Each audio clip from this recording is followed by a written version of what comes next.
Alban Bushi rrëfen eksperiencën e tij në 2 sezone në skuadrën turke të Trabzonspor, që do të jetë përballë Klub Sport Kukësit në 22 gush për UEFA Europa League. Në një intervistë për Vision Plus, Bushi thotë se Trabzonspor është një ndër 4 ekipet më të mira në Turqi dhe pikat e forta të tij janë organizimi, buxheti i madh, lojtarët e mirë deri tek tifozëria e zjarrt.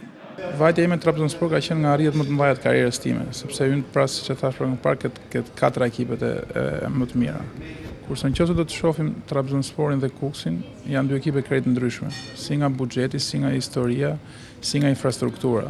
Do thënë vetëm qendra grumbullimit kur ne bënim stërvitje ka qenë $15 milion, investim shumë i madh nga klubi, domethënë është. Bushi nuk përjashton mundësinë përfitore nga ana e ekipit të Kukësit, me një eksperiencë 20 vjeçare si futbollist profesionist. Alban Bushi vlerëson arritjet e deri tanishme të ekipit verior duke shtuar se në fushë gjërat janë të paparashikueshme dhe mund të ndodhin gjithmonë surpriza.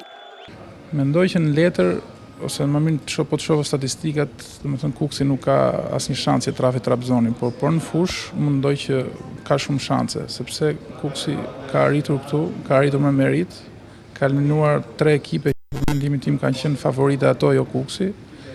Ekipin e fundit Metalurgun asnjë nuk ka menduar që Kukësi mund të kalonte, po ja që e kaloi. Dhe nëse Trabzoni do të luante me Metalurgun, unë do të thosha që është ndeshje, domethënë 50-50.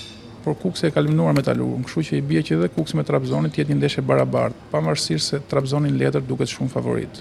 Si cilëson si pikë të fortë tifozërinë e zjarrt të Trabzonsport, ajo në disa raste sipas Bushit mund të jetë dhe pikë e errët për këtë ekip. Nëse nuk fiton 2 ndeshje radhë si në Trabzon, ke shumë probleme nga tifozët. Mbaj mend një ndeshje që ne na ka rafur Beshiktashi 1-5 brenda në Trabzon, ka marruar ndeshjen në orën 9 darkës dhe ne kemi dalë në 5 mëngjesit nga stadiumi, sepse tifozët rrinin përjashtë.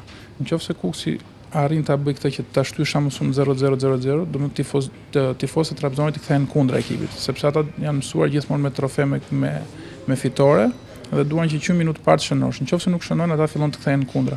Kjo është një pikë që Kukësi mund të jetë favorizuar. Alban Bushi ka luajtur nga viti 2000 deri në vitin 2012 në ekipin e Trabzonspor, që mori aso kohë dhe Kupën e Turqisë. Për 7 vjet ai u aktivizua me futbollin profesionist turk, për të cilin shpreh vlerësime. Por ai çmon dhe ecurinë e ekipeve si Kukësi dhe Skënderbeu, duke përçuar mesazhin se futbolli shqiptar ka ecur shumë në vitet e fundit.